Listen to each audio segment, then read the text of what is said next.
తల మీద చెయ్యి వేసి బొట్టు పెట్టినా, తాళి బొట్టు మెడను కట్టి బొట్టు పెట్టినా, తల మీద చెయ్యి వేసి బొట్టు పెట్టినా, తాళి బొట్టు మెడను కట్టి బొట్టు పెట్టినా, సన్ని కళ్ళు తొక్కినా సప్తపదులు మెట్టినా, సన్ని కళ్ళు తొక్కినా సప్తపదులు మెట్టినా, మనసు మనసు కలపడమే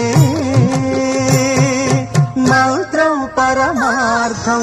శ్రీరస్తు శుభమస్తు, శ్రీరస్తు శుభమస్తు.